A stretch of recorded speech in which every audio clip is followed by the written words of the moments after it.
ಹುಬ್ಬಳ್ಳಿಯಲ್ಲಿ ನೇಹಾ ಹಿರೇಮಠ್ ಹತ್ಯೆಗೆ ಬಿಜೆಪಿ ಖಂಡನೆ ವ್ಯಕ್ತಪಡಿಸ್ತಾ ಇದೆ. ರಾಜ್ಯಾದ್ಯಂತ ಕೇಸರಿ ಪಡೆ ಪ್ರತಿಭಟನೆಗೆ ಕರೆ ಕೊಟ್ಟಿದೆ. ಎಲ್ಲ ಜಿಲ್ಲಾ ಕೇಂದ್ರಗಳಲ್ಲಿ ಬಿಜೆಪಿ ಪ್ರತಿಭಟನೆ ನಡೆಸಲಿದೆ.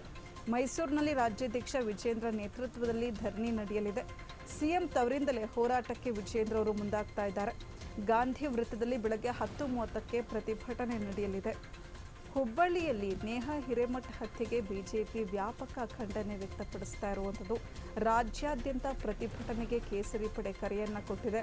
ಎಲ್ಲ ಜಿಲ್ಲಾ ಕೇಂದ್ರಗಳಲ್ಲಿ ಬಿಜೆಪಿ ಪ್ರತಿಭಟನೆ ನಡೆಸಲಿರುವಂಥದ್ದು.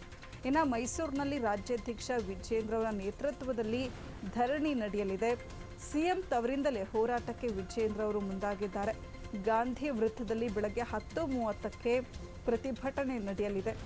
ಹುಬ್ಬಳ್ಳಿಯ ನೇಹಾ ಹಿರೇಮಠ್ ಅವರ ಹತ್ಯೆ ಮತ್ತು ಹಿಂದೂಗಳ ಮೇಲಿನ ಮುಸ್ಲಿಂ ಮತಾಂಧರ ನಿರಂತರ ದಾಳಿಯ ಹಿನ್ನೆಲೆಯಲ್ಲಿ ರಾಜ್ಯಾದ್ಯಂತ ಪಕ್ಷದ ಮುಖಂಡರು ಮತ್ತು ಕಾರ್ಯಕರ್ತರು ಬೀದಿಗಿಳಿದು ಹೋರಾಟ ನಡೆಸಲಿದ್ದಾರೆ ಅಂತ ಬಿಜೆಪಿ ರಾಜ್ಯ ಘಟಕದ ಅಧ್ಯಕ್ಷ ಬಿ ವಿಜೇಂದ್ರ ಅವರು ತಿಳಿಸಿರುವಂಥದ್ದು. ನಮ್ಮ ಆದ್ಯತೆ ಏನಿದ್ರೂ ಕೂಡ ಧ್ಯೇಯಕ್ಕೆ ಹೊರತು ಅಧಿಕಾರಕ್ಕಲ್ಲ. ಚುನಾವಣಾ ಕಾರ್ಯವನ್ನ ಬದಿಗಿರಿಸಿ ಎಲ್ಲರೂ ಬೀದಿಗಿಳಿದು ಹೋರಾಟ ನಡೆಸಬೇಕು ಅಂತ ಹೇಳಿ ವಿಜೇಂದ್ರ ಅವರು ತಿಳಿಸಿದ್ದಾರೆ.